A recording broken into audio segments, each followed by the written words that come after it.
जी हाँ दोस्तों, क्या हाल है, क्या हाल है, क्या हाल है सर जी। हम तो बहुत बढ़िया, आप बताओ। हम भी बहुत बढ़िया हैं। तो सर आज हम क्या चीज आज चालू करेंगे? सर आज हम करेंगे टाइप्स ऑफ शेयर्स पे चर्चा। तो सबसे पहले हम रिवाइज करेंगे टाइप्स ऑफ शेयर्स को, एक एक करके एक एक चीज को रिवाइज करेंगे। हम शुरू होंगे स्वेट इक्विटी शेयर्स से और हम खत्म होंगे बायबैक ऑफ शेयर्स पे। तो चलिए आज शुरुआत करते हैं स्वेट इक्विटी शेयर्स की। तो सर स्वेट इक्विटी शेयर्स होता क्या?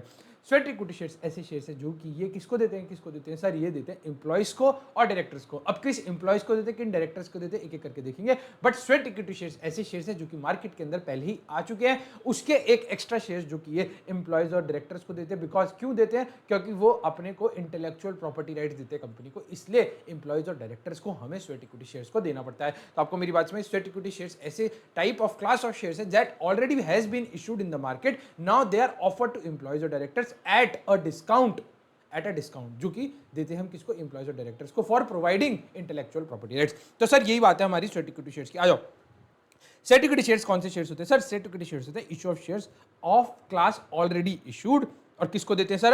हम देते हैं डायरेक्टर्स और एम्प्लॉयज को। किस पे देते हैं सर? हम देते हैं at a discount for a consideration other than cash for providing their know how और make available rights in the nature of intellectual property rights. तो अगर कुछ ऐसी प्रॉपर्टी राइट्स देते हैं, इंटेलेक्चुअल प्रॉपर्टी राइट्स देते हैं, तो हम उनको क्या देते हैं? Sweat equity shares. Sweat equity shares हम किस पे देते हैं? At a discount. और किस पे देते हैं? Consideration other than cash for providing know how and make available intellectual property rights. आपको मेरी बात समझ आई? तो इसके अंदर डायरेक्टर और एम्प्लॉय कौन से होते हैं सर? डायरेक्टर और एम्प्लॉयज होते हैं परमानेंट एम्प्लॉयज, जो कंपनी के परमानेंट एम्प्लॉयज होते हैं, वो सारे एम्प्लॉयज कवर्ड होते हैं इसके अंदर। प्लस इनसाइड करें या आउटसाइड इंडिया, इंडिया के अंदर वर्क करें या आउटसाइड इंडिया, दोनों ही एम्प्लॉयज हमारी इस कैटेगरी के अंदर कवर्ड होते हैं। डायरेक्टर चाहे होल टाइम डायरेक्टर हो, चाहे वो होल टाइम डायरेक्टर हो, चाहे वो ना हो होल टाइम डायरेक्टर, बट वो हम इसके अंदर इंडिपेंडेंट डायरेक्टर को इस कैटेगरी के अंदर नहीं लेंगे। तो हम इंडिपेंडेंट डायरेक्टर, जो कि बेसिकली होता क्या? इंडिपेंडेंट डायरेक्टर अपने एक्सपर्टीज और अपने एक सलाह मशवरा के लिए हम क्या करते हैं? कंपनी के अंदर एम्प्लॉय करते हैं। तो ऐसे डायरेक्टर को हम इस कैटेगरी के अंदर नहीं डालते। तो ऐसे डायरेक्टर जो कि हमारे होल टाइम डायरेक्टर है या नहीं है, बट एक्सक्लूडिंग इंडिपेंडेंट डायरेक्टर है, उनको हम स्वेट इक्विटी शेयर्स देते हैं।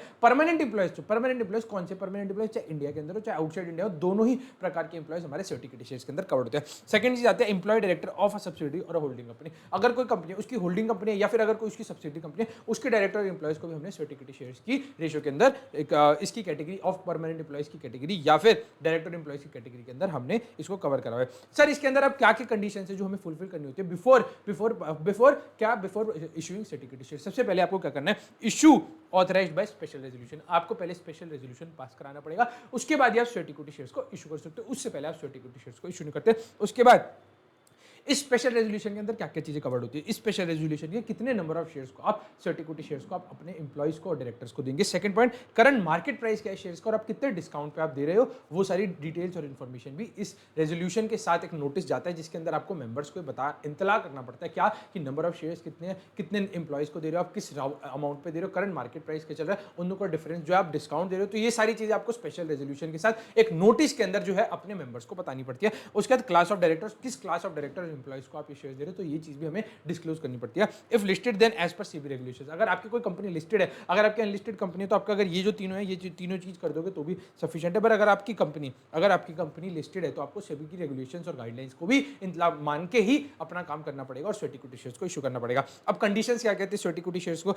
इशू करने की? आपने जब स्पेशल रेजोल्यूशन पास किया उसके विद इन 12 मंथ जो है आपको स्वेट इक्विटी शेयर्स को इशू करना पड़ेगा। तो मतलब आपने स्पेशल रेजोल्यूशन पास करा, उसके विद इन 12 मंथ्स जो है आपको इशू करने पड़ेंगे स्वेट इक्विटी शेयर। आप कितना स्वेट इक्विटी शेयर्स इशू कर सकते हो सर? आप कर सकते हो 15% ऑफ पेड अप कैपिटल और 5 crore whichever is high. इसके अंदर जो है आपको लिमिट देखनी पड़ेगी 15% of paid up share capital और 5 crore whichever is high. इतना ही अमाउंट का आप क्या कर सकते हो? स्वेट इक्विटी शेयर्स को इशू कर सकते हो। इससे ज्यादा अमाउंट आप स्वेट इक्विटी शेयर्स का इशू नहीं कर सकते। और ये कितना नहीं होना चाहिए? ये can not exceed 25% of paid up share capital at any time. तो हमारे जो स्वेट इक्विटी शेयर्स है 25% of paid up share capital at any time, मतलब कभी भी इससे ज्यादा के आप स्वेट इक्विटी शेयर्स इशू नहीं कर सकते। इससे पता है होता क्या है? ये लिमिट क्यों लगाई है? ताकि एम्प्लॉय या डायरेक्टर के हाथ में सारा कंट्रोल ना चला जाए।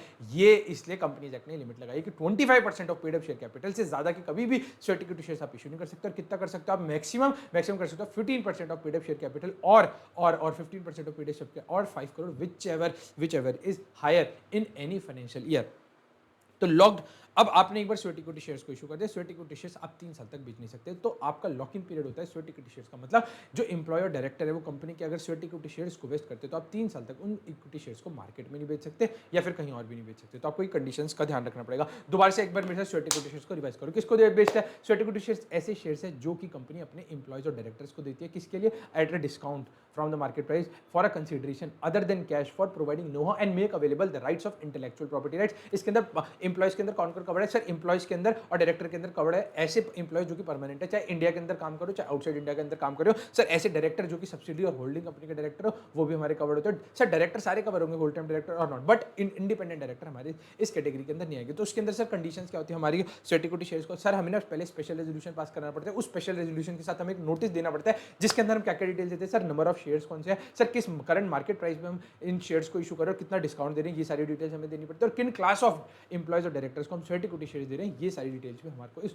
नोटिस ऑफ स्पेशल रेजोल्यूशन के साथ प्रोवाइड करनी पड़ती है। सर कंडीशंस क्या होती हैं? सर हमारी कंडीशंस होती है सबसे पहले आपको स्पेशल रेजोल्यूशन जो है पास करना पड़ेगा, उसके विद इन 12 मंथ्स ही आप स्वेट इक्विटी शेयर्स को इशू कर सकते हैं। उसके बाद सर आप 15% ऑफ पीडीएफ शेयर कैपिटल और 5 crore whichever is higher है उतने अमाउंट तक का ही आप क्या कर सकते हो, स्वेट इक्विटी शेयर्स को इशू कर सकते हो। उसके बाद आपका कभी भी 25% ऑफ पीडीएफ शेयर कैपिटल से ज्यादा का अमाउंट जो है आप स्वेट इक्विटी शेयर्स के अंदर नहीं डाल सकते हो। उसके बाद हमने लास्ट कंडीशन देखी थी कि आपने एक बार स्वेट इक्विटी शेयर को सब्सक्राइब कर लिया, 3 साल तक आप इन स्वेट इक्विटी शेयर्स को नहीं बेच सकते। आपको मेरी स्वेट इक्विटी शेयर्स की बात याद आई, समझ आई, नहीं आई तो बताओ हाँ या ना। ये सर नेक्स्ट टॉपिक पे आते हैं।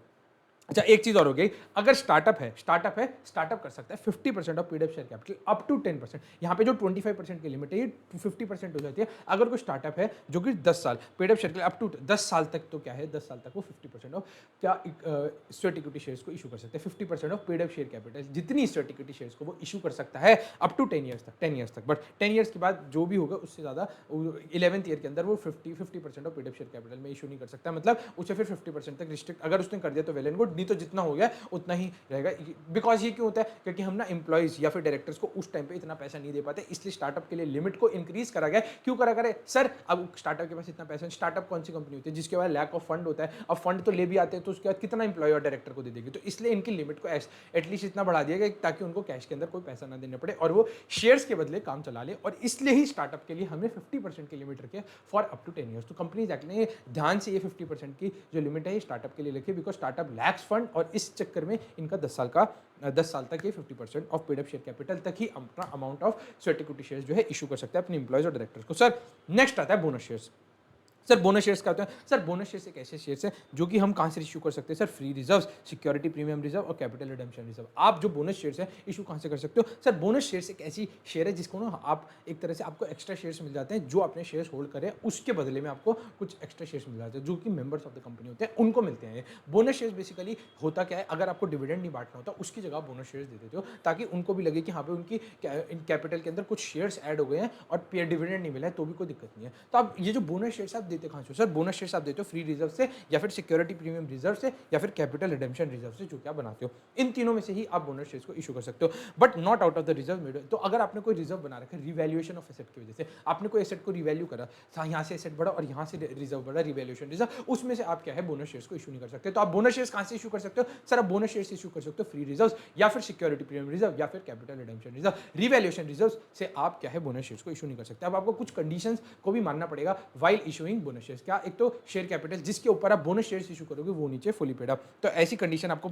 माननी पड़ेगी। Conditions to issue fully paid up shares by capitalising profit और रिजर्व, बट इसके अंदर आपको ऑथराइजेशन लेनी पड़ेगी आर्टिकल से, साथ ही साथ जनरल मीटिंग के अंदर। और आपने डिफॉल्ट किस चीज में ना करा, आपने इंटरेस्ट पेमेंट में कोई डिफॉल्ट ना करा ऑफ फिक्स डिपॉजिट, आपने इंटरेस्ट और प्रिंसिपल पेमेंट में कोई डिफॉल्ट ना करा फॉर डेट सिक्योरिटी, और आपने payment of statutory dues to employees के अंदर भी कोई डिफॉल्ट ना कराओ, जैसे एम्प्लॉय प्रोविडेंट फंड या फिर कोई और भी ऐसे कोई स्टेट इंश्योरेंस एक्ट के अंदर अगर आपको कोई एम्प्लॉय के अंदर आपने को कुछ स्टैट्यूटरी ड्यूज पे करना है और अगर आपने उसके अंदर डिफॉल्ट करा तो आप बोनस शेयर्स को इशू नहीं कर पाओगे। तो आपको मेरी बात समझ, बोनस शेयर्स की, bonus shares shall not be issued in लिeu of dividend. सबसे पहली बात तो कि आपने बोनस शेयर्स को इन लिeu ऑफ डिविडेंड की जगह बोनस शेयर्स को दे सकते हैं। अगर आपने डिविडेंड नहीं देना उसकी जगह बोनस शेयर्स दे रहे हो तो this is prohibited by companies act. अब मेरी बात सुनो, बोनस शेयर्स कहां से इशू हो सकते हैं? सर बोनस शेयर्स ऐसे शेयर्स हैं जो कि एक एग्जिस्टिंग शेयर होल्डर्स को अपनी share capital without any giving any cash और एनीथिंग, उनकी शेयर कैपिटल के अंदर नंबर ऑफ शेयर्स का इंक्रीमेंट हो जाता है। सर ये कहां से इशू होता है? सर आप फ्री रिजर्व से इशू कर सकते हो, आप इसके अंदर किससे कर सकते हो, एक सिक्योरिटी प्रीमियम से कर सकते हो और एक कैपिटल रिडेम्पशन रिजर्व से कर सकते हो। रिवैल्यूएशन रिजर्व से आप बोनस शेयर्स को इशू नहीं कर सकते हो। सर इसके अंदर क्या क्या कंडीशन है जो हमें माननी पड़ेगी?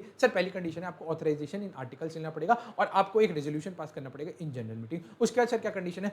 अगर आपने कोई डिफॉल्ट करा है, अगर आपने कोई डिफॉल्ट करा है, इसके अंदर सर आपने अगर कोई इंटरेस्ट और प्रिंसिपल में डिफॉल्ट करा है और फिक्स्ड सिक्योरिटी, अगर आपने कोई फिक्स्ड डिपॉजिट के इंटरेस्ट और प्रिंसिपल रिपेमेंट में डिफॉल्ट करा है, या फिर अगर आपने कोई डेट सिक्योरिटी के इंटरेस्ट और प्रिंसिपल में डिफॉल्ट करा है, या फिर अगर आपने कोई डिफॉल्ट करा है in payment of due of statutory dues to employees की कोई स्टैट्यूटरी ड्यूज के अंदर आपने कोई डिफॉल्ट करा है, तो आप क्या है, आप बोनस शेयर्स को इशू नहीं कर सकते। और जो शेयर्स पे आप बोनस शेयर्स इशू करोगे उसकी प्राइमरी कंडीशन है that share should be fully paid up. अगर कोई शेयर्स ऐसे हैं जिसके अंदर पार्टली पेड अप है या फिर अनपेड शेयर कैपिटल अभी भी पेंडिंग है, तो ऐसे केस में आप बोनस शेयर्स को इशू नहीं कर सकते। फर्स्ट ऑफ ऑल आपको उसे फुली पेड अप बनाना पड़ेगा, उसके बाद ही आप क्या है बोनस शेयर्स को इशू कर सकते हो। तो प्राइमरी कंडीशन है जितने भी शेयर्स पे आप बोनस शेयर्स इशू करोगे that should be fully paid up, otherwise आप बोनस शेयर्स को इशू नहीं कर पाओगे। सेकंड थिंग है कि आप bonus shares shall not be issued in लिeu of dividend. Dividend के लिeu में आप बोनस शेयर्स को नहीं, अगर आपको डिविडेंड देना आप डिविडेंड दो, बट आप उसकी जगह बोनस शेयर्स नहीं दे सकते। This is primary condition. उसके बाद आता है एम्प्लॉय स्टॉक ऑप्शन। सर चलो आप बोनस शेयर्स हमारा हो गया। अब नेक्स्ट कैटेगरी हमारी एम्प्लॉय स्टॉक ऑप्शन की। सर एम्प्लॉय स्टॉक ऑप्शन क्या होता है? सर एम्प्लॉय स्टॉक ऑप्शन ऐसे ऑप्शन शेयर्स हैं जिसके अंदर आप एम्प्लॉय को एक तरह से क्या देते हो, ईसॉप्स देते हो, जिसके अंदर आप क्या करते हो, आप एम्प्लॉय को एक तरह से मालिकाना हक देते हो ताकि एम्प्लॉय जो है अच्छे से काम कर पाए और अच्छे से आउटपुट निकाले। बिकॉज उनको पता है अगर कंपनी का प्रॉफिट होगा तो अल्टीमेटली उनका भी गेन होगा, बिकॉज उनकी शेयर प्राइस बढ़ेगी, उनको डिविडेंड मिलेगा, तो अल्टीमेटली इनका कंपनी का भी फायदा होगा और साथ ही साथ एम्प्लॉयज का भी फायदा होगा। इस वजह से कंपनी जो है एम्प्लॉय स्टॉक ऑप्शन प्लान निकालते हैं। बिकॉज अगर कंपनी को क्या होता है, कंपनी को अलग से उनको सैलरी नहीं पे करनी पड़ती, उनको थोड़ा मालिकाना हक देके उनको ये जताया जाता है कि हाँ भाई कंपनी की जो वैल्यू है, मार्केट वैल्यू है, जो कंपनी की जो मार्केट वैल्यू है उसके अंदर अब अगर बढ़ोतरी होगी तो साथ ही साथ हमारी भी ग्रोथ होगी। इसलिए कंपनी क्या करती है, अपने एम्प्लॉयज को एम्प्लॉय स्टॉक ऑप्शन प्लान भी देती है। एम्प्लॉय स्टॉक ऑप्शन प्लान क्यों देता है, अब आपको मेरी बात समझ आ गई होगी। एम्प्लॉय स्टॉक ऑप्शन प्लान क्या होता है? ये कोई डिविडेंड और इसके साथ कोई भी वोटिंग राइट नहीं होती। मतलब अगर आपने कोई एम्प्लॉय को एम्प्लॉय स्टॉक ऑप्शन प्लान दिया, इसके अंदर वो वोट नहीं कर पाएगा, हाँ इसके अंदर कोई डिविडेंड भी नहीं मिलेगा, बट हाँ अगर इनकी वैल्यू इंक्रीज होती है तो क्या होता है, इनकी वैल्यू इंक्रीज होती है तो क्या होता है, अल्टीमेटली एम्प्लॉय को ही इसका फायदा मिलता है। अच्छा ये क्या होता है, ये कौन कौन सी कंपनी इशू कर सकते हैं? सर ये अनलिस्टेड कंपनी से इशू कर सकते हैं, अनलिस्टेड कंपनी भी इशू कर सकते हैं, but on a condition that इसको स्पेशल रेजोल्यूशन पास करना पड़ेगा। उसके बाद ही जो है अनलिस्टेड कंपनी भी अपने एम्प्लॉयज को क्या कर सकती है, एम्प्लॉय स्टॉक ऑप्शन प्लान दे सकती है।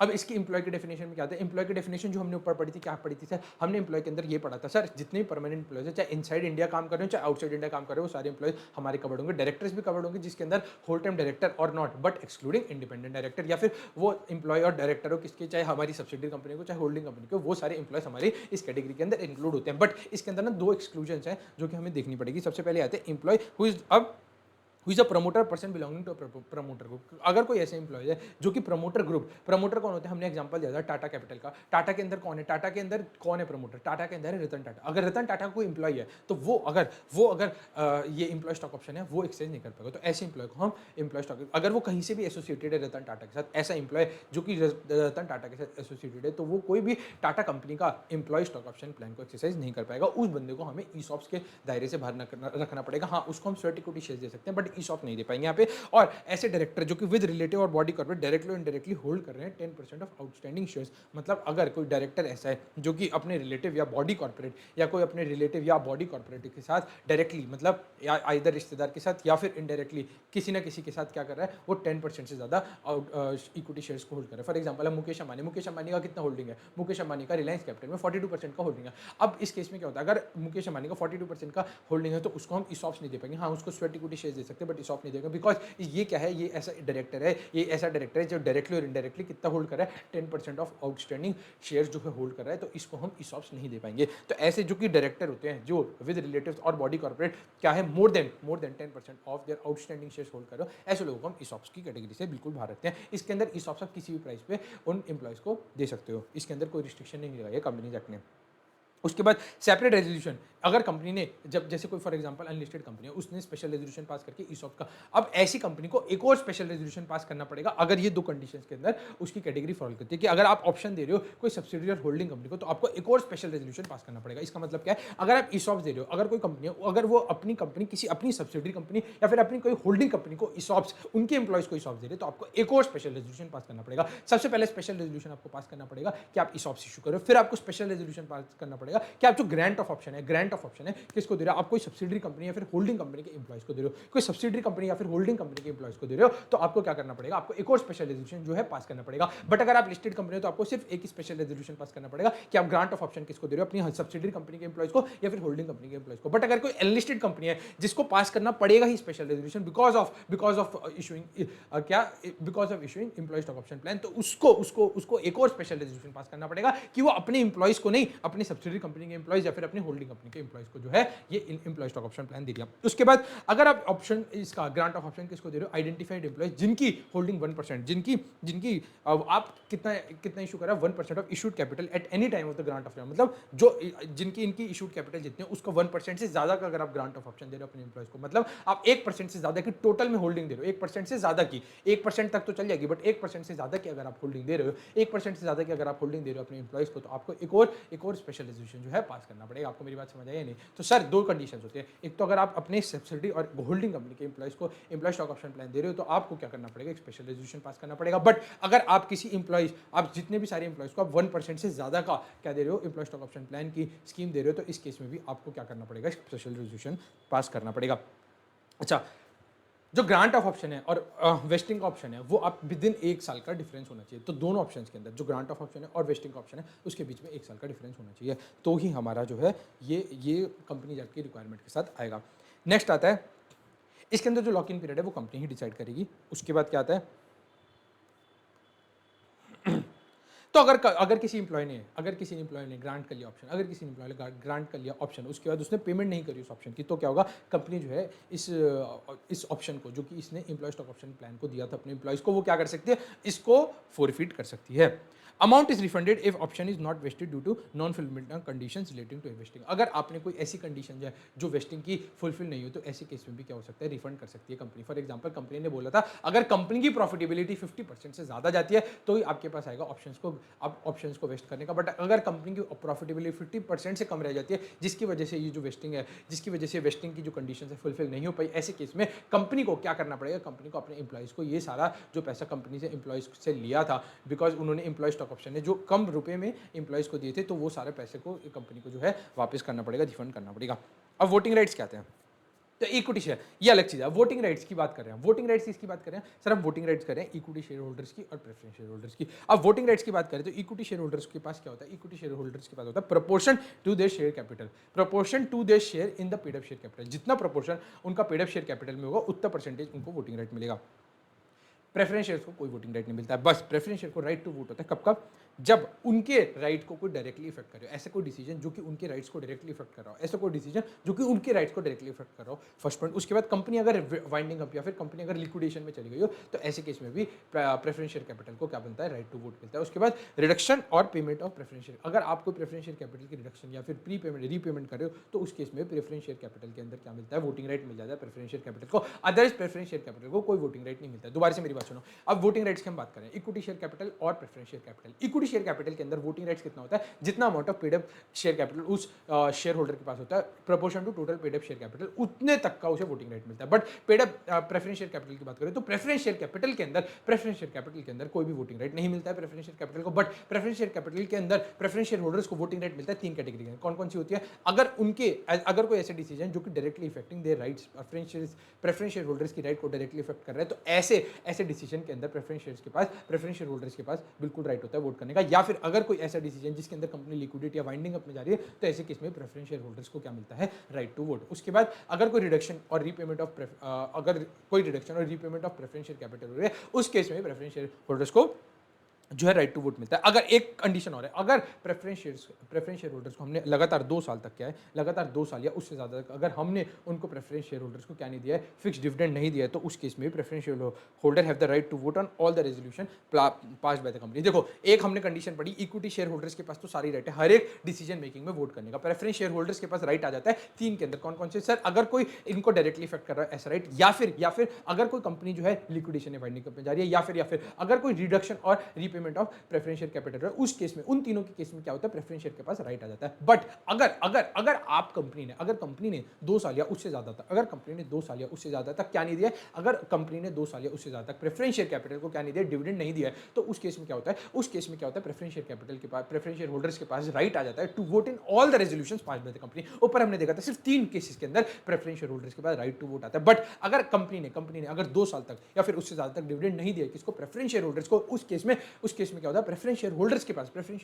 क्या आता है, right to vote in all the resolution passed by the company, right to vote in all the resolutions passed by the company, उस केस में right to vote in all the resolutions passed by the company आता है। Dissent to variation of rights क्या होता है, अगर 10% of issued के,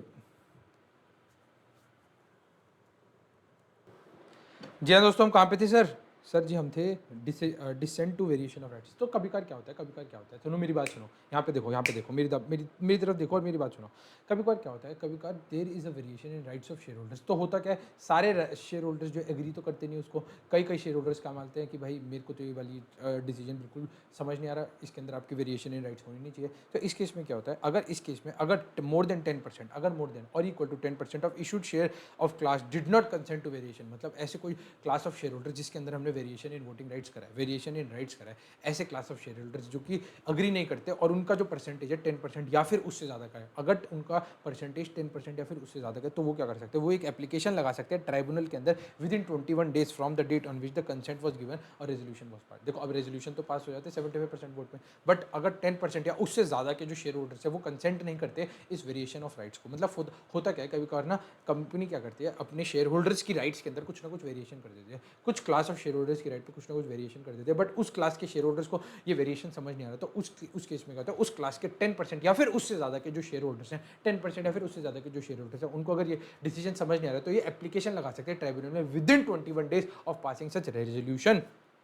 जब रेजोल्यूशन पास हुआ उसके विद इन 21 दिन के अंदर क्या कर सकते हैं, कि एप्लीकेशन लगा सकते हैं, जब तक फिर उनका वेरिएशन नहीं होगा, variation shall not be affected until confirm by the tribunal. अगर ट्राइब्यूनल उसको कंफर्म नहीं करता है जब तक उनका वेरिएशन नहीं होगा, वेरिएशन इन राइट्स नहीं होगा शेयर होल्डर्स का। आपको मेरी बात समझ आई नहीं? तो अगर ऐसे क्लास ऑफ शेयर होल्डर्स का अगर कोई राइट वेरिएट हो रहा है, उसके अंदर 10% या फिर उससे ज़्यादा को ये डिसीजन पसंद नहीं आ रहा, तो वो एक एप्लीकेशन लगा सकते हैं ट्राइब्यूनल में with in 21 days of passing such resolution. तो वेरिएशन इन राइट्स तब इफेक्ट होगा तब ट्राइब्यूनल उसको कंफर्म करेगी। तो इसके अंदर दोनों कटघरे में सुना जाएगा, दोनों की बातें सुनी जाएगी कि हाँ भाई कौन सही है कौन गलत है। इस केस में जो भी बेस्ट डिसीजन होगा वो ट्राइब्यूनल लेगी, उसके बेसिस पे ही आगे डिसीजन होगा कि वेरिएशन इन राइट्स होनी चाहिए नहीं होनी चाहिए। सेकंड चीज आ जाओ, अब नेक्स्ट चीज पे आ जाओ, alteration of share capital. Alteration of share capital क्या होता है, शेयर कैपिटल के अंदर कुछ ऐसे चेंजेस जिसकी वजह से शेयर कैपिटल चेंज होती है। अब ऐसे कौन सी चीज़ें, ऐसे ना 5 चेंजेस है जिसकी वजह से शेयर कैपिटल ऑल्टर होती है। उसके लिए हमें करना क्या पड़ेगा, सबसे पहले ना आपको ऑथराइजेशन इन आर्टिकल चाहिए और आपको ऑर्डिनरी रेजोल्यूशन पास करना पड़ेगा, तभी आप ऑल्ट्रेशन शेयर कैपिटल कर सकते हो। अब ऑल्ट्रेशन शेयर कैपिटल कब मानी जाएगी, तो ऑल्ट्रेशन शेयर कैपिटल तब मानी जाएगी जब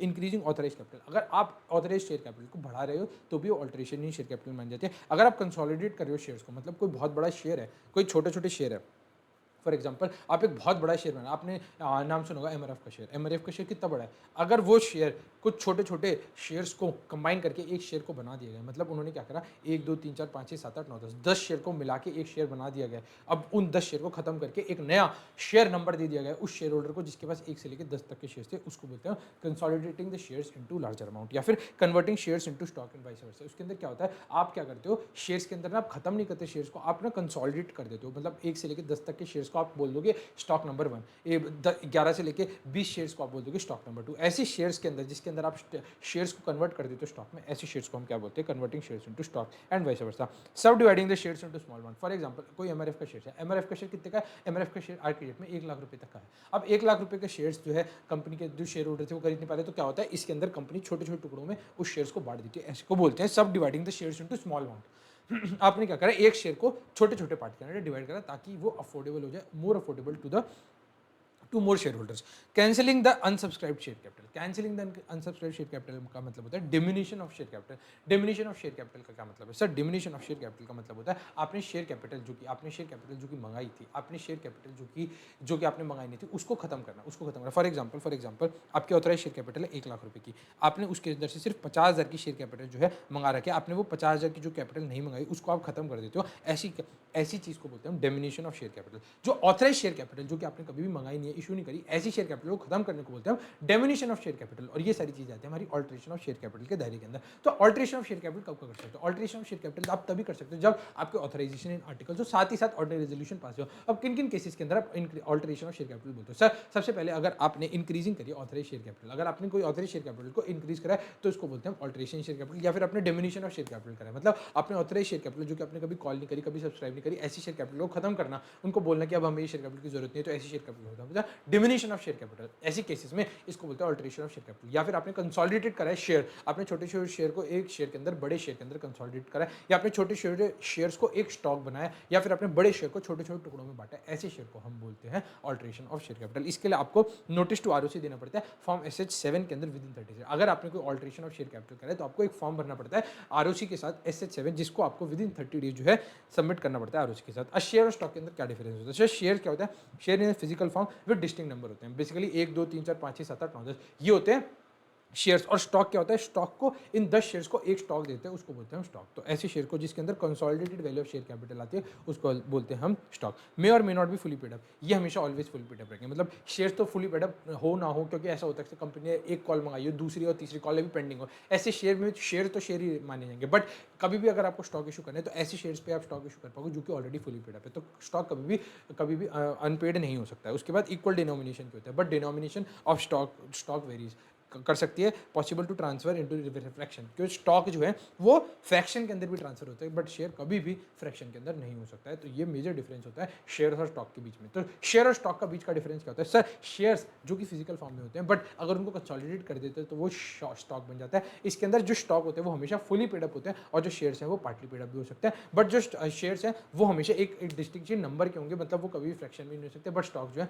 वो फ्रैक्शन में हो सकते हैं, बिकॉज हमने पेडअप कैपिटल को एक टुकड़ा एक परसेंटेज बनाया, ऐसे शेयर कैपिटल को हम बोलते हैं stock.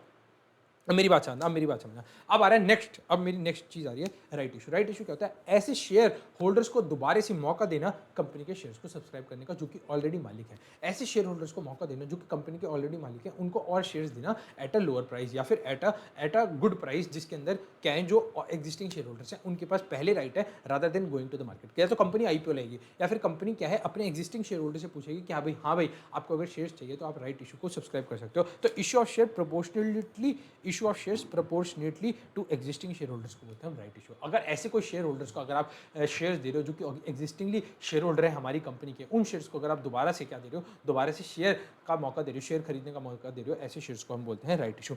Issue to remain open for 15 to 30 days. ऐसे जो शेयर्स होते हैं, ऐसे जो शेयर होते हैं जिसके अंदर आप राइट इशू करते हो, उसका जो ऑप्शन जो है खुला रहता है वो कम से कम 15 से 30 दिन के लिए खुला रहता है। अगर आपने लेटर ऑफ ऑफर जो है कंपनी के शेयर होल्डर्स को करा, फॉर एग्जाम्पल 5 जनवरी को दिया, ठीक है, आपने उसके जिस दिन आपने डिस्पैच कर दिया उसके अगले 3 दिन तक क्या है आपको ये राइट इशू का जो ऑफर है वो ओपन करना पड़ेगा। उसके 15 से अगले 30 दिन के अंदर अंदर आपको ये जो है इशू क्लोज करना पड़ेगा। आप 15 से 30 दिन से ज़्यादा क्या है राइट इशू का मौका अपने एग्जिस्टिंग शेयर होल्डर्स को नहीं दे सकते, क्योंकि अगर आपके शेयर होल्डर्स बहुत समझदार है उनको 15 से 30 दिन का समय बहुत काफ़ी है, जिसके अंदर वो राइट इशू को अगर सब्सक्राइब करना चाहे तो कर सकते हैं। आप इसका जो इशू का है वो कितना ड्यूरेशन रख सकते हो? मिनिमम 15 और मैक्सिमम 30 दिन तक का ही आप जो है इस इशू को जो है ओपन रख सकते हो, उससे ज़्यादा आप इस इशू को ओपन नहीं रख सकते। तो आपने जिस दिन लेटर ऑफ डिस्पैच डाला उसके अगले 3 दिन तक आपको ओपन करना पड़ेगा इशू, और उसके अगले 15 से 30 दिन तक जो है आप इसके ऑप्शन को जो है क्लोज, मिनिमम 15 और मैक्सिमम 30 दिन तक जो है ऑप्शन को आप क्या कर सकते हो, आप इसके ओपन को कर सकते हो, राइट इशू को ओपन कर सकते हो। तो बेसिकली राइट इशू किसको देते हैं?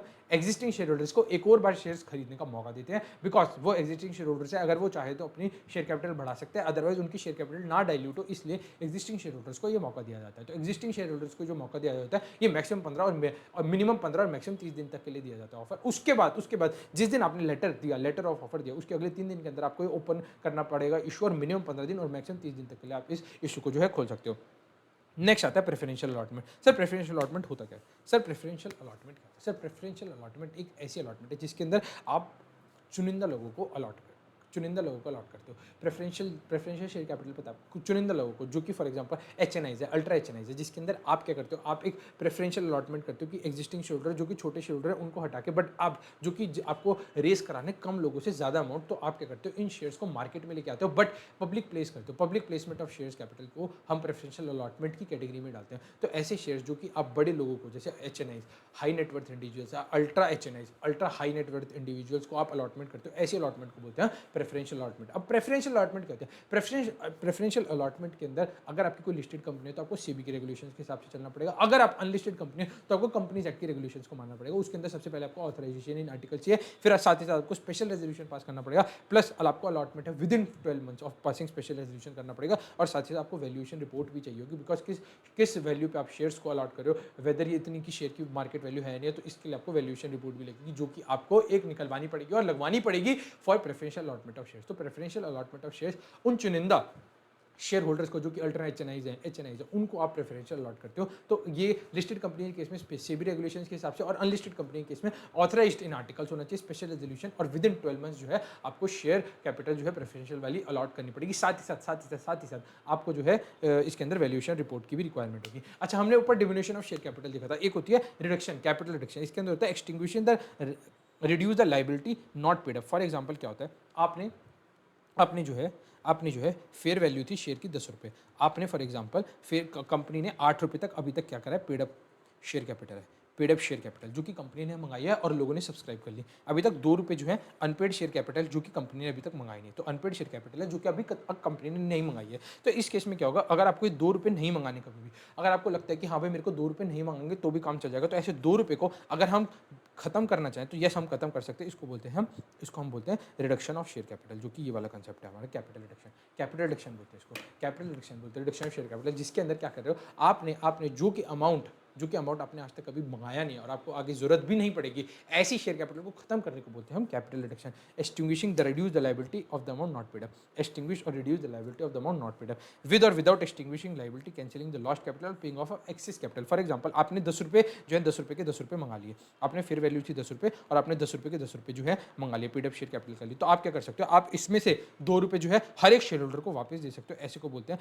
हमने इस वाले शेयर के अंदर कैपिटल रिडक्शन कर दी, तो आप इन पैसे को वापस से लौटा सकते हो और उनकी शेयर प्राइस का जो अमाउंट 10 रुपये का था अब वो 8 रुपये रह जाएगा। ऐसी चीज़ को भी हम बोलते हैं कैपिटल रिडक्शन। या तो आपने जो 2 रुपये जो है कभी मंगाए नहीं थे, आप उनको खत्म कर दो और कभी ना मंगाओ। अगर आपने मंगा लिए थे 2 रुपये, आप वापस भी कर सकते हो। तो दोनों ही केसेस में कैपिटल रिडक्शन होती है। तो पहला पॉइंट आता है extinguishing and reducing the liability on the amount not paid up, extinguishing and reducing the liability on the amount not paid up, या फिर विद और विदाउट एक्सटिंग्विशिंग द लायबिलिटी। मतलब आपने क्या करा है, आपने पैसा मंगा लिया था बट आपको अब वापस करना है पैसा, तो आप क्या कर सकते हो, आप कैंसिल कर सकते हो लॉस्ट कैपिटल या फिर पेइंग ऑफ एक्सेस कैपिटल। आप क्या कर सकते हो, एक्सेस कैपिटल जो आपने मंगा ली 10 रुपये से, फॉर एग्जांपल आपने 10 रुपये ही मंगा लिए, तो आप 2 रुपये वापस करके क्या कर सकते हो, 2 रुपये वापस करके आप कैपिटल को रिड्यूस कर सकते हो। अब इसके अंदर क्या क्या कंडीशन होते हैं सर, इसके अंदर कंडीशन होती है आपको स्पेशल रेजोल्यूशन पास करना पड़ेगा, आपको एनसीएलटी से भी अप्रूवल लेनी पड़ेगी। बिकॉज एनसीएलटी से अप्रूवल क्यों चाहिए होती है, फॉर एग्जांपल अगर आप पैसा खत्म करो, इसका मतलब है कि आप अपनी मेंबर्स की लायबिलिटी को खत्म करो। अगर आप मेंबर्स की लायबिलिटी को खत्म कर रहे हो तो इस केस में आपको एनसीएलटी से क्यों अप्रूवल लेनी पड़ेगी, हाँ भाई कि आप सॉल्वेंट हो, आगे आपकी गोइंग कंसर्न में कोई दिक्कत नहीं। बिकॉज अगर आपकी गोइंग कंसर्न में दिक्कत है, आप सॉल्वेंट हो, तो आप क्या कर सकते हो, आप डेटर्स के पैसे, आप अपने डेट सिक्योरिटीज या फिर लोन है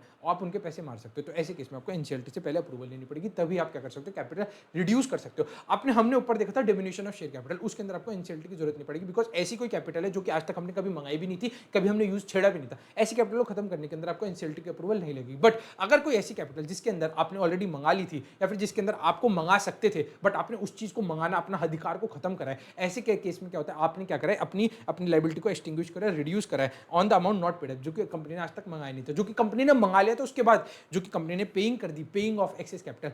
ऐसे केस में आपको एनसीएलटी का अप्रूवल क्यों लगेगी, बिकॉज उस केस में क्या होगा, अगर कंपनी के पास पैसा होगा उसके बाद भी कंपनी जो मना कर रही है अपने मेंबर्स को पैसा ना देने के लिए, तो इस केस में एनसीएलटी का अप्रूवल लगती है। तो NCLT give notice to regulatory authorities to give representations within 3 months. क्या ये क्या करती है, ये इनकम टैक्स अथॉरिटी से बोलती है, ये उनके क्रेडिटर से बोलती है, या फिर सबसे जो है अथॉरिटी से क्या मंगाती है परमिशन कि हाँ भाई मैं इसकी शेयर कैपिटल को रिड्यूस करने के लिए यस बोल रही हूँ, आपको कोई आपत्ति है नहीं, तो उसके लिए 3 महीने का समय दिया जाता है। कोई और रेगुलेटरी अथॉरिटी जैसे इनकम टैक्स अथॉरिटी या फिर जो फैक्ट्रीज एक्ट की अथॉरिटी या फिर कोई एम्प्लॉय प्रोविडेंट फंड की अथॉरिटी, इन सारी अथॉरिटी को एक नोटिस भेजा जाएगा जिसके अंदर से ये लिखा जाएगा कि हाँ भाई इस कंपनी की कैपिटल रिड्यूस हो रही है, अगर आपको कोई आपत्ति है तो बता दो, वरना हम इस कंपनी की कैपिटल को 3 महीने के अंदर रिड्यूस कर देंगे। Take care of the creditor. इसके अंदर साथ साथ क्रेडिटर का इंटरेस्ट भी देखना पड़ेगा। हाँ भाई अगर आपके सफिशिएंट कैपिटल है और आपके सफिशिएंट रुपए हैं तो कोई दिक्कत नहीं है, बट अगर आपके सफिशिएंट रुपए नहीं है तो हम क्या कर सकते हैं, हम आपके इस वाले प्लान को रोक सकते हैं। तो एनसीएलटी जो है पास कर देगी order for capital reduction NCLT order is then filed within ROC within 30 days. NCLT order is then filed with ROC, मतलब आरओसी के साथ आपको एनसीएलटी का ऑर्डर फाइल करना पड़ेगा। जिस दिन पास होकर उसके अगले 30 दिन तक आपको आरओसी के साथ ये एनसीएलटी के ऑर्डर को भी क्या करना पड़ेगा, फाइल करना पड़ेगा। आपको मेरी बात समझ आई नहीं? दोबारा से एक बार बताओ, तो थोड़ा इंपॉर्टेंट कंसेप्ट है, इसको अच्छे ध्यान से दोबारा से एक बार मेरी बात सुन लो ताकि आपको ये वाला जो है टॉपिक बिल्कुल अच्छे से याद हो जाए। तो एज पर सेक्शन 66 अगर आप एक्सटिंग्विश कर रहे हो या रिड्यूस कर रहे हो the liability of the amount not paid up, जिसके अंदर आपने आज तक कोई पैसा नहीं मंगाया, तो और आप इसके अंदर अपना अधिकार को क्या वेव ऑफ कर रहे हो, कह रहे हो कि हाँ भाई अब मेरे को जरूरत भी नहीं है, तो मेंबर्स को अपना करो कि हाँ भाई मेरे को 2 रुपए की जरूरत नहीं, तो ऐसे केस में हम बोलते हैं कैपिटल रिडक्शन। या फिर अगर आपने जो पेइंग ऑफ एक्सेस कैपिटल करो, मतलब आपने जो है पैसा मंगा लिया, तो उसके बाद आप कह रहे हो कि ये ले 2 रुपए ले जा भाई, मेरे को जरूरत नहीं है, तो ऐसे केस में भी कैपिटल रिडक्शन होती है। इसके लिए आपको एनसीएलटी की परमिशन लेनी पड़ेगी। एनसीएलटी क्या करती है, रेगुलेटरी अथॉरिटीज के पास क्या भेजती है, ये की कंपनी भाई अब अपनी कैपिटल रिड्यूस करे, आपको कोई आपत्ति तो बता दो विद इन 3 महीने, वरना मैं ऑर्डर पास कर दूंगी। अगर ऑर्डर पास कर देती है तो आपको वो ऑर्डर जो है आरओसी को विद इन 30 डेज के अंदर फाइल करना पड़ेगा, जिस दिन एनसीएलटी ने ये ऑर्डर पास कर दिया। आपको मेरी बात समझ आई कैपिटल रिडक्शन की? अब मेरी बात सुनना, there is a difference between alteration of share capital and reduction of share capital. Alteration of share capital section 61 के अंदर बोलता है और reduction of share capital section 66 के अंदर होता है। ऑल्टरेशन ऑफ शेयर कैपिटल के अंदर जो डिमिनिशन ऑफ शेयर कैपिटल ये उसकी बात कर रहा है। तो डिमिनिशन ऑफ शेयर कैपिटल के अंदर ऑथराइज कैपिटल को हमने कम करा है। ऑथराइज कैपिटल को तो बेसिकली जो हमने इशूड करा है, पेड करा है, सब्सक्राइब करा है, उस वाली कैपिटल को तो हमने छेड़ा भी नहीं था, क्योंकि वो तो 50,000 अलग से अलग पड़ी थी, ना ही हमने कभी मंगाई थी, ना कभी इशू करी थी, ना पेड अप करी थी। तो ऐसी कैपिटल को अगर हम खत्म कर रहे हैं तो कोई दिक्कत नहीं है, इसके अंदर आप खत्म कर सकते हो। बट इसके अंदर क्या हो रहा है, कैपिटल रिडक्शन में आपने जो कैपिटल है आप मंगा सकते थे, आपके पास अधिकार था, या फिर आपके पास था पैसा आपने वापस करा, तो ऐसे केस में कैपिटल रिडक्शन बोलते हैं। पहले केस में आपको ऑर्डिनरी रेजोल्यूशन पास करना पड़ेगा, इस केस में आपको स्पेशल रेजोल्यूशन पास करना पड़ेगा। पहले केस में आपको कोई एनसीएलटी के अप्रूवल की जरूरत नहीं है, बिकॉज उसके अंदर आप ऐसा पैसे को खत्म करो जो कि आपने आज तक मंगाया था, ना कि आपको लगता है कि आप आगे मंगाओगे। बट एनसीएलटी अप्रूवल में आपने पैसा मंगा सकते थे, या फिर आपने जो पैसा था उसको वापस करा, तो इस केस में आपको एनसीएलटी की अप्रूवल लगेगी। आपको मेरी बात समझ, कैपिटल रिडक्शन और ऑल्टरेशन ऑफ शेयर कैपिटल की? हाँ या ना जल्दी से मेरे को कमेंट बॉक्स के अंदर बताइए। नेक्स्ट आता है reduction of share capital without NCLT approval. आप इन केसेस के अंदर आपको एनसीएलटी के अप्रूवल की भी जरूरत नहीं है, बट आप उसके बाद भी क्या कर सकते हो, रिडक्शन इन शेयर कैपिटल। सबसे पहले आप forfeiture of shares. Forfeiture of shares क्या होता है? सर अगर कंपनी ने कुछ पैसा मंगाया और सामने शेयर होल्डर ने कभी कोई पैसा नहीं दिया, तो इस केस में कंपनी क्या कर सकते हैं, उन शेयर्स को फोरफीट कर सकते हैं।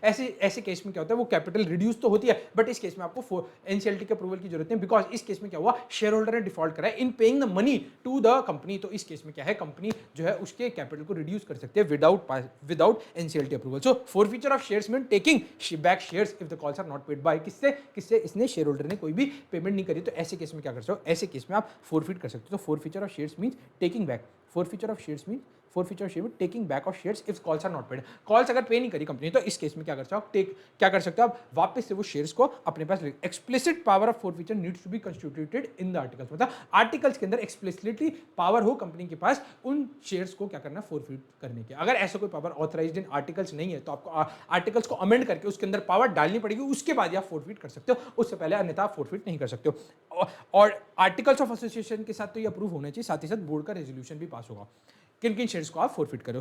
14 days notice to be allowed for paying the calls. उसके अंदर क्या है, अगर आप फोरफीट कर रहे हो, आप उसको ना 14 दिन का समय और दे दो शेयर होल्डर की, देख कोई दिक्कत नहीं, अब तूने कोई पे नहीं करी, कोई दिक्कत नहीं, हम तेरे को एक्स्ट्रा 14 दिन का दे रहे हैं, अगर तू पैसे कहीं से ला सकते हो तो बता दे, अदरवाइज हम तेरे शेयर्स को फोरफीट कर लेंगे। तो शेयर्स को फोरफीट कब करती है कंपनी ने कॉल मंगाई और शेयर होल्डर ने पे नहीं करी, तो उस केस में क्या कर सकती है कंपनी, उन शेयर्स को फोरफीट कर सकती है और उन शेयर कैपिटल को खत्म कर सकती है। ऐसे केस में उसकी कैपिटल तो रिड्यूस हो रही है, बिकॉज अब शेयर होल्डर के नाम पर वो 8 रुपए थे, वो तो बचे नहीं, तो इस केस में भी रिड्यूस तो हो रही है शेयर कैपिटल, बट इसके अंदर आपको एनसीएलटी का अप्रूवल क्यों नहीं पड़ेगी इसके अंदर, क्योंकि शेयर होल्डर ने डिफॉल्ट करा है और शेयर होल्डर पैसा नहीं दे रहे, तो इस केस में हमें शेयर कैपिटल को खत्म करना पड़ता है। उसके लिए आपको आर्टिकल के अंदर ऑथराइजेशन की जरूरत है, प्लस में आपको बोर्ड रेजोल्यूशन भी पास करना पड़ेगा। अगर ऑथराइजेशन इन आर्टिकल्स नहीं है, तो आपको आर्टिकल्स को अमेंड करके ही उसके बाद ही आप क्या कर सकते हो, उसके बाद ही आप जो है फोरफीट कर सकते हो शेयर्स। आपको 14 दिन का समय भी दे देते हो, क्योंकि आप भाई कंपनी हो, आपके पास बहुत पैसा है, तो आप क्या करते हो 14 दिन का समय और देते हो, चल ठीक है भाई कोई दिक्कत नहीं, तो 14 दिन का और समय ले ले, अगर दे पाए तो वेल एंड गुड, वरना हम तेरे शेयर्स को फोरफीट कर लेंगे। उसके बाद है surrender of share, mean surrendering of shares voluntary by the share holder. Shareholder खुद से कह रहा है कि यार भाई मेरे को पैसे की जरूरत है, वो सरेंडर कर रहा है शेयर होल्डर। सरेंडर अगर कर रहा है share holder voluntarily by the share holder, it should authorise and is possible where forfeiture is justified. अगर उसे लगता है कि देखो फॉर एग्जांपल क्या हुआ, मेरी बात सुनो ध्यान से। अब क्या होता है, अगर कंपनी पैसा मंगाती है, उसके बाद अगर शेयर होल्डर देता नहीं है तो उसके अंदर वो क्या होता है, ब्लैकलिस्ट हो जाता है और हमने उसके शेयर्स को फॉरफिट कर लिया। बट उस बंदे को लग रहा है कि हाँ भाई अब क्या है, मैं ना सरेंडर कर देता हूँ शेयर कैपिटल, मेरे को ना जरूरत नहीं है शेयर की और मुझे ना घर पे पैसों की ज्यादा जरूरत है, तो क्या करता है अपने शेयर्स को ना खुद से सरेंडर कर देता है। ऐसे केस में क्या होता है, सरेंडर ऑफ शेयर, जिसके अंदर वॉलंटरली शेयर होल्डर क्या कर रहा है, ये भाई मेरी कंपनी, आप ये शेयर्स ले लो, मैं नहीं कर सकता, इस शेयर को होल्ड कर सकता, मेरे को अपने पैसे की जरूरत है घर के अंदर। तो उस केस में क्या हो सकता है, आप उस केस में सरेंडर करवा सकते हो, बट फॉर फीचर उस केस में जस्टिफाई होना चाहिए और surrender in exchange for new shares of some same nominal value.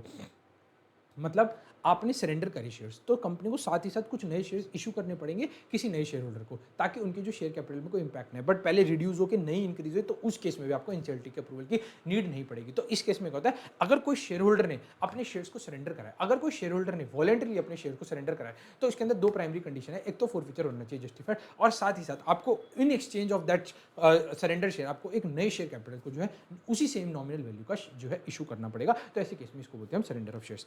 अब आता है restriction on purchase of share. Company जो है, नहीं प्राइवेट कंपनी नहीं पब्लिक कंपनी अपने शेयर्स को खुद परचेज कर सकती है, तो purchase of its own shares पे कंपनीज एक्ट ने जो है रिस्ट्रिक्शन लगा रखी है। कोई भी कंपनी जो है अपने शेयर्स को परचेज नहीं कर सकती। हाँ, कंपनी अपने शेयर्स को बायबैक जरूर कर सकती है, नहीं प्राइवेट कंपनी नहीं पब्लिक कंपनी अपने शेयर्स को परचेज कर सकती है। तो अब ये वाला जो टॉपिक है, can't give loan to purchase of its shares, आप इस चीज को छोड़ सकते हो। नेक्स्ट आता है सबसे important topic buyback of shares, जिसके अंदर सबसे ज्यादा बच्चे कंफ्यूज होते हैं। अब मेरी बात ना इसको ध्यान से सुन लेना, अदरवाइज आप कंफ्यूज हो जाओगे। Section 68 buyback of shares, section 68 buyback of shares, ये सेक्शन का नंबर है ना, वो भी बहुत इंपॉर्टेंट है। अगर बायबैक ऑफ शेयर्स आता है सीएम इंटर स्टूडेंट्स वाले, मुझे इस बार उम्मीद है कि आपके एग्जाम के अंदर सेक्शन 68 बायबैक ऑफ शेयर्स 100% आएगा। तो मेरी बात ध्यान से सुनना, कैसे हम शेयर्स को बायबैक कर सकते हैं। सबसे पहले आपको ऑथराइजेशन इन आर्टिकल्स तो चाहिए ही चाहिए। अब मेरी बात सुनना, अगर आप 10% of paid up share capital free reserves और security premium reserve, 10% of aggregate of paid up share capital free reserve और सिक्योरिटी प्रीमियम रिजर्व जितना बायबैक कर रहे हो, आप उतने जितना बायबैक कर रहे हो, तो आपको सिर्फ बोर्ड रेजोल्यूशन पास करना पड़ेगा। पर आप 10% से ज्यादा बट लेस देन और equal to 25% of paid up share capital free reserves और सिक्योरिटी प्रीमियम जितना बायबैक कर रहे हो, तो उस केस में आपको स्पेशल रेजोल्यूशन पास करना पड़ेगा, साथ ही साथ बोर्ड रेजोल्यूशन भी पास करना पड़ेगा। और आप एक साल के अंदर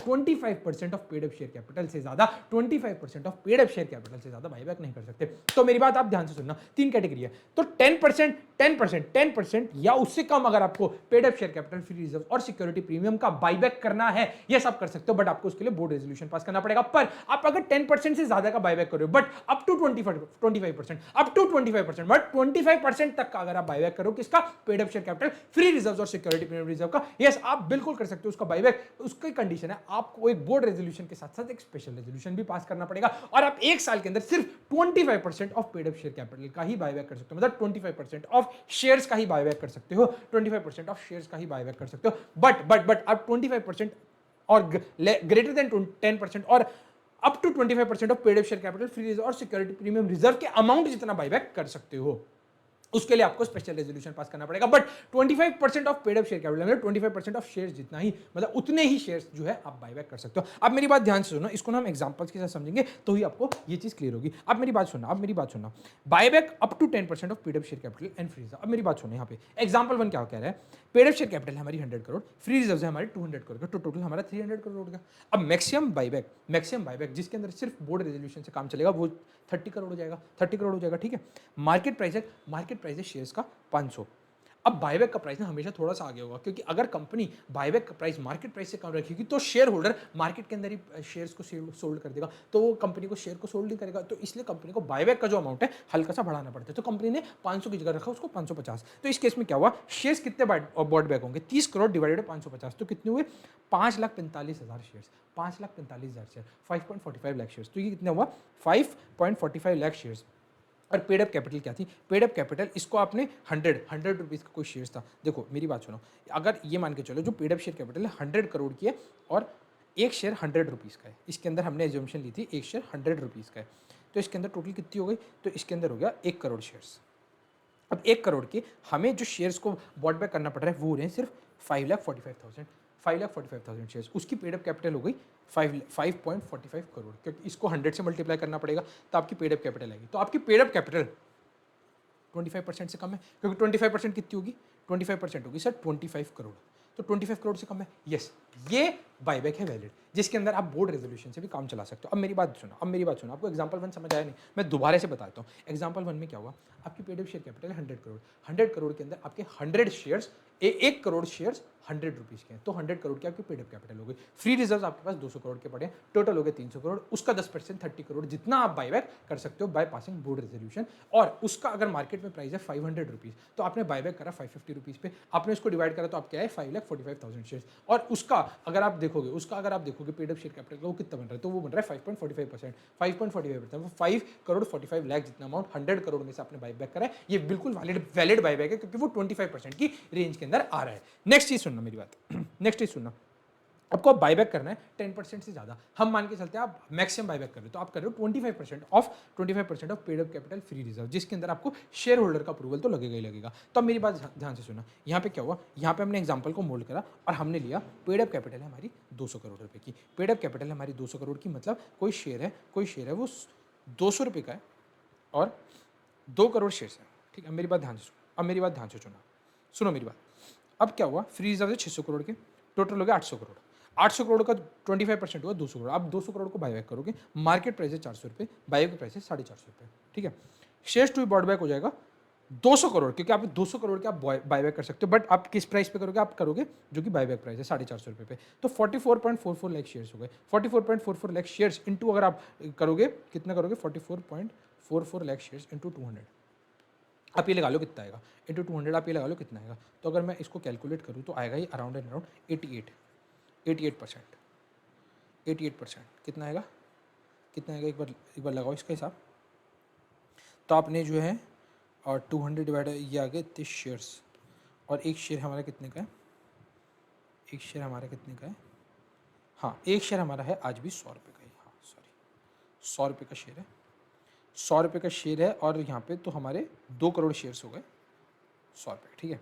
अब यहाँ पे क्या हुआ, हाँ तो आपका जो 44 लाख शेयर्स हैं, इसको आप क्या करोगे, इसको आप 100 से मल्टीप्लाई करोगे, आप 100 से मल्टीप्लाई करके आ जाएगा तुम्हारा 44 करोड़, 44.44 करोड़, ठीक है। आपने 44.44 करोड़ जितने, आपने 44.44 करोड़ जितना क्या करा है बायबैक। अब इस केस में क्या होगा, आपने क्या करा है 25% कितना बनता है 200 करोड़ का, सर 200 करोड़ का 25% बनता है, सर 200 करोड़ का 25% बनता है आपका मोटा मोटी 50 करोड़, आपने 50 करोड़ से कम का बायबैक करा है, तो ये बायबैक बिल्कुल वैलिड है, जिसके अंदर आपका शेयर होल्डर अप्रूवल से काम चल जाएगा, बिकॉज आपने 25% of paid up share capital, क्योंकि आपकी जो total paid up share capital थी 200 करोड़ थी, उसका 25% कितना होता है, वो होता है 50 करोड़, आपने 50 करोड़ से कम का बायबैक करा है, आपने अमाउंट 200 करोड़ लिया है, बट आपने जो पेड अप कैपिटल जो खत्म होगी वो होगी सिर्फ 44 करोड़ से, 44 या 45 करोड़ से, जो कि 50 करोड़ से आज भी कम है, तो इस केस में आपका शेयर होल्डर से अप्रूवल से जो है काम चल जाएगा। मैं आपको दोबारा से एग्जांपल समझाता हूँ, तो मेरी बात सुनना ध्यान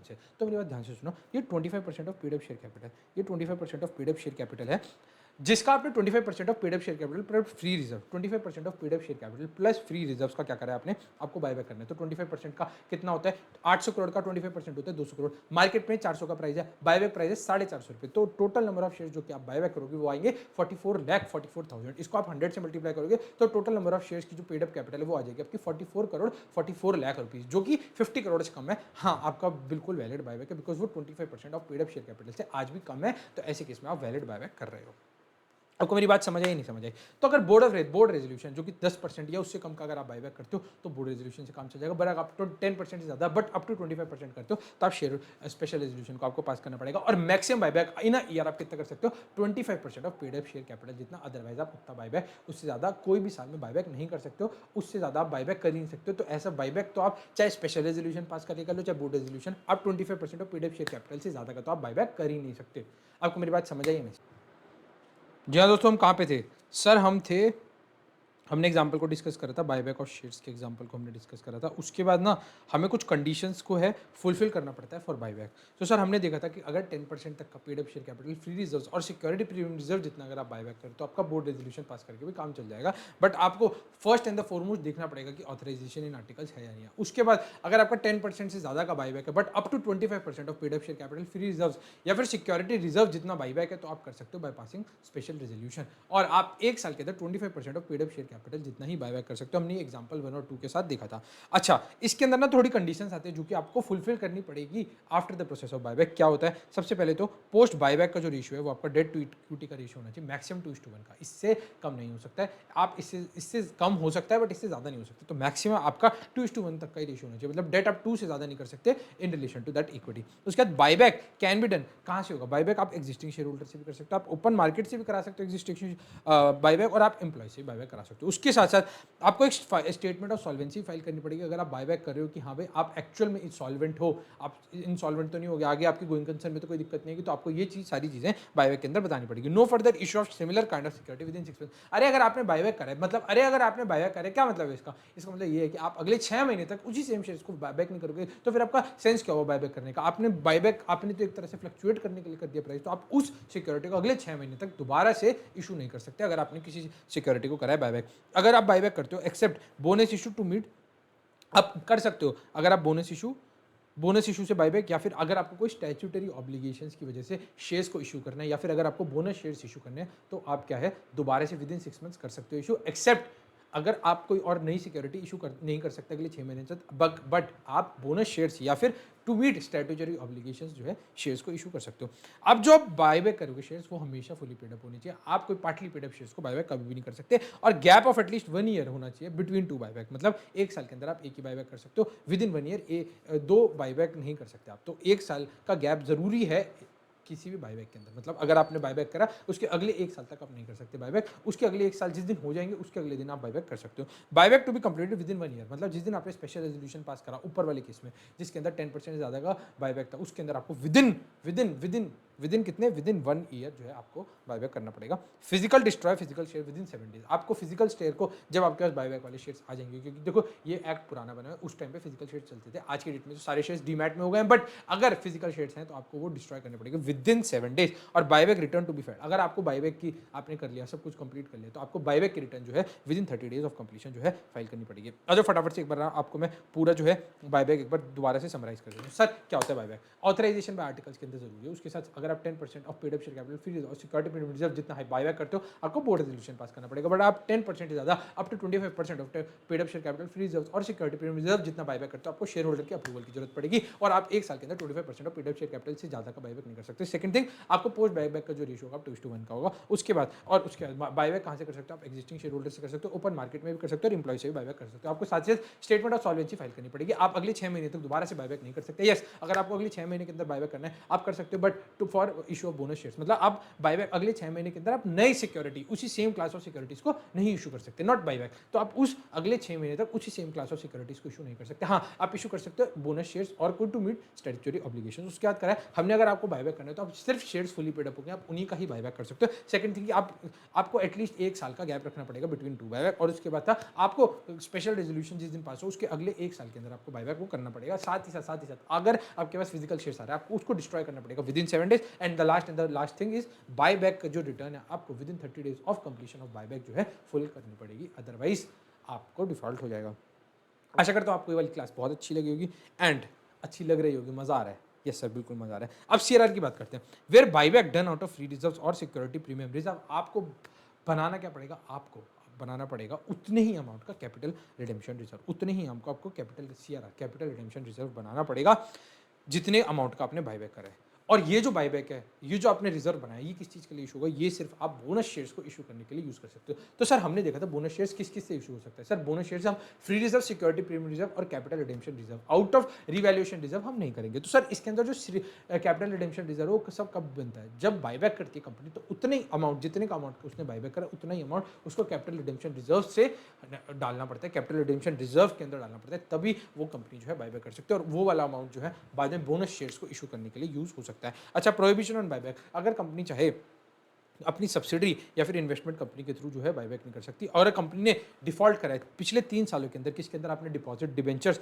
डिविडेंड, प्रेफरेंस शेयर्स या फिर टर्म लोन्स के कोई पेमेंट के अंदर या कोई इंटरेस्ट के अंदर डिफॉल्ट करा है, तो आप कंपनी जो है बायबैक नहीं कर सकती। या फिर आपने सेक्शन 92 जिसके अंदर एनुअल रिटर्न 123, 127, 129 ये डिविडेंड के सेक्शन है, अगर आपने इसके डिविडेंड के कोई पेमेंट के अंदर कोई डिफॉल्ट करा है तो आप क्या है, आप जो है बायबैक नहीं कर पाओगे। ठीक है, आपको मेरी बात समझ आई नहीं? तो लास्ट के 2 पॉइंट और दोबारा से समराइज करें तो फर्स्ट ऑफ ऑल आपको कैपिटल रिडेम्पशन रिजर्व जो है इक्वल अमाउंट, जितने का अमाउंट का बायबैक करो उतने का अमाउंट का आपको कैपिटल रिडेम्पशन रिजर्व बनाना पड़ेगा, उसके बाद आप बायबैक कर सकते हैं। सेकंड है prohibition on buyback. Prohibition buyback क्या होता है? थ्रू एनी सब्सिडी और इन्वेस्टमेंट कंपनी जो है आप बायबैक नहीं कर सकते, कोई भी इन्वेस्टमेंट कंपनी और सब्सिडी कंपनी के थ्रू आप बायबैक नहीं कर सकते। और अगर आपने कोई डिफॉल्ट करा पीछे 3 सालों के अंदर, किस केस के अंदर? Debenture deposit dividend, debenture deposit dividend, या फिर कोई टर्म लोन के अंदर, या फिर कोई प्रेफरेंस शेयर्स की पेमेंट या फिर डिविडेंड के अंदर आपने कोई डिफॉल्ट करा है, तो जो है आप क्या कर सकते हो? आप बायबैक नहीं कर सकते हो। या फिर अगर आपने डिफॉल्ट करा है 92, 123, 127 एंड 129 सेक्शन के अंदर आपने कोई डिफॉल्ट करा है, तो भी आप बायबैक नहीं कर पाओगे। दोबारा से मेरी बात सुनो, प्रोहिबिशन ऑन बायबैक। अगर आपने सब्सिडी कंपनी और इन्वेस्टमेंट कंपनी के थ्रू बायबैक करा है, या फिर अगर आपने कोई डिफॉल्ट करा है डिबेंचर डिपॉजिट डिविडेंड